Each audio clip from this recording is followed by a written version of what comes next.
ஒரு அடர்ந்த காட்டில் ஒரு சிங்கம் கம்பீரமாக தூங்கிக் கொண்டிருந்தது. அப்போது ஒரு சிறு எலி அதன் மேல் ஏறி விளையாடியது. சிங்கத்தின் தூக்கம் கலைந்தது. கோபத்தில் எலியை பிடித்தது. ஐயோ, என்னை விட்டு விடுங்கள். நான் உங்களுக்கு ஏதாவது ஒரு நாள் உதவி செய்வேன் என்று எலி பயந்து நடுங்கியபடி கெஞ்சியது. சிங்கம் எலியின் பேச்சை கேட்டு சிரித்தது. நீயா எனக்கு உதவி செய்யப் போகிறாய்?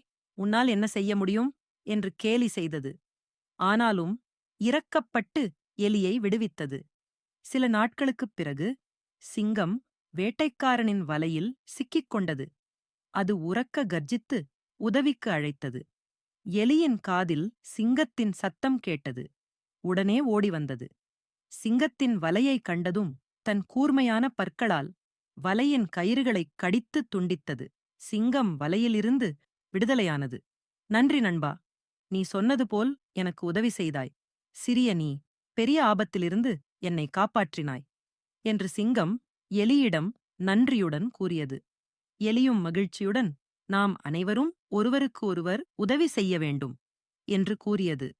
கதையின் நீதி: யாரையும் குறைத்து மதிப்பிடக்கூடாது. உதவி செய்வது எப்போதும் நன்மையே தரும். சிறு உயிரினம் கூட பெரிய உதவியை செய்ய முடியும். இந்தக் கதை ஒற்றுமையின் முக்கியத்துவத்தையும் எடுத்துரைக்கிறது. இந்தக் கதையிலிருந்து நாம் கற்றுக்கொள்ளும் பாடங்கள்: உதவி மனப்பான்மை, நன்றி உணர்வு, ஒற்றுமையின் வலிமை.